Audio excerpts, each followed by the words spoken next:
جزیرۃ العرب کے سیاسی اور مذہبی حالات بیان کرنے کے بعد اب وہاں کے اجتماعی، اقتصادی اور اخلاقی حالات کا خاکہ مختصراً پیش کرتے ہیں۔ عرب آبادی مختلف طبقات میں بٹی ہوئی تھی۔ ہر طبقے کے حالات ایک دوسرے سے بہت زیادہ مختلف تھے۔ چنانچہ معزز طبقے میں مرد اور عورت کا تعلق خاصا ترقی یافتہ تھا۔ عورت کو بہت کچھ خود مختاری حاصل تھی، اس کی بات مانی جاتی تھی، اس کا اس قدر احترام اور حفاظت کی جاتی کہ اس کی خاطر تلواریں سونت لی جاتی تھی، خون ریزی ہو جاتی تھی۔ آدمی جب اپنی شجاعت اور بہادری پر بات کرنا چاہتا، اپنی تعریف کرنا چاہتا، تو عموماً عورت ہی کو مخاطب کرتا۔ شجاعت اور سخاوت کی صفات کو ان کے درمیان بہت بڑا مقام حاصل تھا۔ اکثر اوقات ان میں صلح کے لیے عورت ہی بڑا کردار ادا کرتی تھی۔ وہ چاہتی تو قبائل کو صلح کے لیے جمع کر لیتی تھی، اور چاہتی تو ان کے درمیان جنگ کی آگ بھڑکا دیتی۔ لیکن ان تمام باتوں کے باوجود خاندان کا سربراہ مرد ہی کو مانا جاتا تھا، اور اس کی بات فیصلہ کن ہوتی تھی۔ اس طبقے میں مرد اور عورت کا تعلق عقد نکاح کے ذریعے ہوتا تھا۔ یہ نکاح عورت کے ولیوں کی نگرانی میں انجام پاتا تھا۔ عورت کو ان کی ولایت کے بغیر نکاح کا حق نہیں تھا۔ ایک طرف طبقہ اشراف یعنی معزز لوگوں کا یہ حال تھا، تو دوسری طرف دوسرے طبقات میں مرد عورت کے اختلاط کی اور بھی کئی صورتیں تھیں، جنہیں بدکاری، بے حیائی، فحاشی اور زناکاری کے سوا کوئی اور نام نہیں دیا جا سکتا۔ زمانہ جاہلیت میں کسی حد کے بغیر متعدد بیویاں رکھنا ایک عام بات تھی۔ لوگ دو سگی بہنوں کو بھی بیک وقت اپنے نکاح میں رکھ لیتے تھے۔ باپ کے بیوی کو طلاق دینے کے بعد یا اس کے فوت ہونے پر بیٹا اپنی سوتیلی ماں سے بھی نکاح کر لیتا تھا۔ طلاق کا اختیار مرد کو حاصل تھا اور اس کی کوئی حد مقرر نہیں تھی۔ زناکاری تمام طبقات میں عروج پر تھی۔ کوئی طبقہ یا انسانوں کی کوئی قسم اس سے مستثنا نہ تھی۔ البتہ کچھ مرد اور کچھ عورتیں ایسے ضرور تھے جنہیں اپنی بڑائی کا احساس اس برائی کی کیچڑ میں لت پت ہونے سے باز رکھتا تھا۔ پھر آزاد عورتوں کا حال لونڈیوں کی نسبت اچھا تھا۔ اصل مصیبت لونڈیاں ہی تھیں۔ ایسا لگتا ہے جیسے ان جاہلوں کی اکثریت اس برائی کی طرف منسوب ہونے میں کوئی آر بھی محسوس نہیں کرتی تھی۔ جاہلیت میں باپ بیٹے کا تعلق بھی مختلف نوعیت کا تھا۔ کچھ تو ایسے تھے جو کہتے تھے انما اولادنا بیننا اکبادنا تمشی علی الارض، یعنی ہماری اولاد ہمارے کلیجے ہیں جو روئے زمین پر چلتے پھرتے ہیں۔ جبکہ دوسری طرف کچھ لوگ ایسے بھی تھے جو لڑکیوں کو رسوائی اور خرچ کے خوف سے زندہ دفن کر دیتے تھے اور بچوں کو فقر و فاقے کے ڈر سے مار ڈالتے تھے۔ تاہم یہ کہنا مشکل ہے کہ یہ سنگ دلی بڑے پیمانے پر رائج تھی، کیونکہ عرب اپنے دشمنوں سے اپنی حفاظت کے لیے دوسروں کی بنسبت کہیں زیادہ اپنی اولاد کو بہتر سمجھتے تھے اور اس بات کا احساس بھی رکھتے تھے۔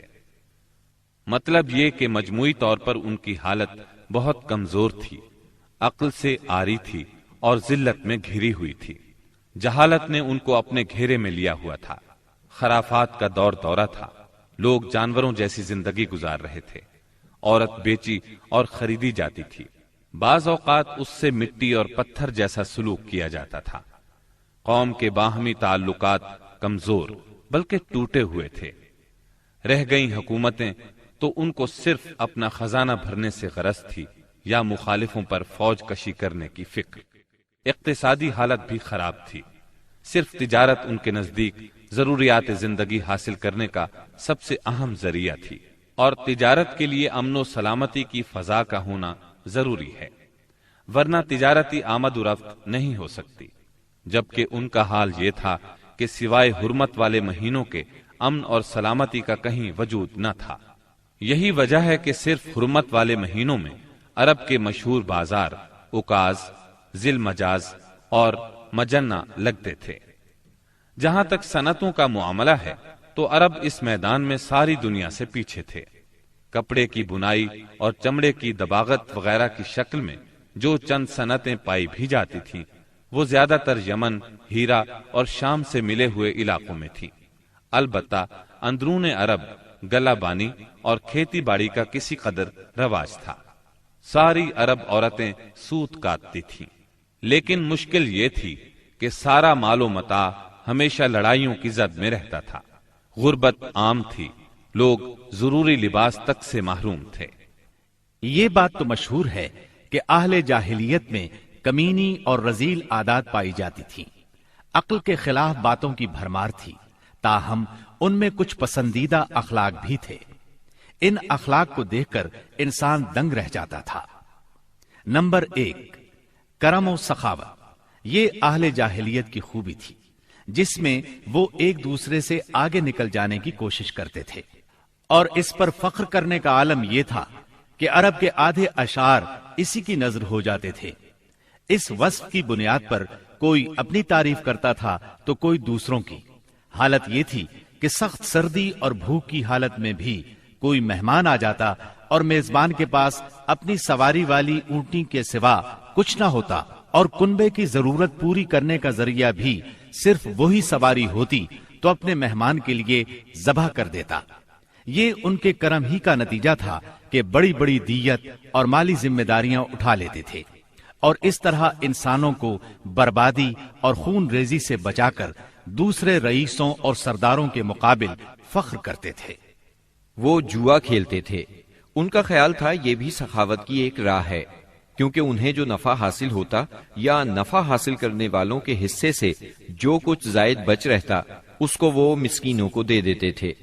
اسی لیے قرآن پاک نے شراب اور جوئے کے نفع کا سرے سے انکار نہیں کیا، بلکہ سورہ بقرہ کی آیت 219 میں فرمایا وَإِثْمُهُمَا أَكْبَرُ مِن نَّفْعِهِمَا، یعنی ان دونوں کا گناہ ان کے نفع سے بڑھ کر ہے۔ نمبر 2، ایفائے عہد یعنی وعدے کا پورا کرنا۔ دور جاہلیت کے اخلاق فاضلہ میں سے ہے۔ عہد کو ان کے نزدیک دین کی حیثیت حاصل تھی، جس سے وہ ہر حال میں چمٹے رہتے تھے، اور اس راستے میں اپنی اولاد کا خون اور اپنے گھر بار کی تباہی بھی ہیج سمجھتے تھے۔ نمبر 3، خودداری اور عزت نفس۔ اس پر قائم رہنا اور ظلم و جبر برداشت نہ کرنا بھی جاہلیت کے معروف اخلاق میں سے تھا۔ اس کا نتیجہ یہ تھا کہ ان کی شجاعت اور غیرت حد سے بڑھی ہوئی تھی۔ وہ فوراً بھڑک اٹھتے تھے اور چھوٹی سے چھوٹی توہین آمیز بات پر تلوار اور نیزہ اٹھا لیتے تھے، اور نہایت خون ریز جنگ چھڑ جاتی اور انہیں اس راہ میں اپنی جان کی قطعاً پرواہ نہ رہتی تھی۔ نمبر 4، عزائم کی تکمیل۔ اہل جاہلیت میں ایک خاص بات یہ بھی تھی کہ جب وہ کسی کام کو فخر اور ناز کا ذریعہ سمجھ کر انجام دینے پر تل جاتے تو پھر کوئی رکاوٹ انہیں روک نہیں سکتی تھی۔ وہ اپنی جان پر کھیل کر اس کام کو انجام دے ڈالتے تھے۔ نمبر 5، حلم، بردباری اور سنجیدگی۔ یہ خوبی بھی ان کے نزدیک قابل تعریف تھی، لیکن چونکہ ان میں شجاعت حد سے بڑھ کر تھی، ہر وقت جنگ و جدل پر آمادہ رہتے تھے، اس لیے یہ عادت بہت کم پائی جاتی تھی۔ نمبر 6، بدوی سادگی، یعنی رہن سہن کی الجھنوں اور داؤ پیچ سے ناواقف تھے۔ اس کا نتیجہ یہ تھا کہ ان میں سچائی اور امانت پائی جاتی تھی۔ دھوکہ دہی، بد عہدی سے دور تھے اور نفرت کرتے تھے۔ ہم سمجھتے ہیں کہ جزیرت العرب کو ساری دنیا سے جو جغرافیائی نسبت حاصل تھی، اس کے علاوہ یہی وہ قیمتی اخلاق تھے جن کی وجہ سے اہل عرب کو بنی نوع انسان کی قیادت اور رسالت عامہ کا بوجھ اٹھانے کے لیے منتخب کیا گیا تھا، کیونکہ یہ اخلاق اگرچہ بعض اوقات شر اور فساد کا سبب بن جاتے تھے اور ان کی وجہ سے المناک حادثات بھی پیش آ جاتے تھے، لیکن اپنی نوعیت کے بڑے قیمتی اخلاق تھے۔ یہ تھوڑی سی اصلاح کے بعد انسانی معاشرے کے لیے نہایت مفید بن سکتے تھے، اور یہی کام اسلام نے انجام دیا۔ غالباً ان کے اخلاق میں بھی ایفائے عہد کے بعد عزت نفس اور عزم کی پختگی سب سے زیادہ قیمتی اور نفع بخش جوہر تھا۔ کیونکہ اس زبردست قوت اور پختہ ارادے کے بغیر شر و فساد کا خاتمہ اور نظام عدل کا قیام ممکن نہیں۔ اہل جاہلیت کے کچھ اور بھی اچھے اخلاق تھے، لیکن ان سب کو بیان کیا جائے تو بات بہت طویل ہو جائے گی، لہذا انہی پر اکتفا کرتے ہوئے ہم آگے چلتے ہیں۔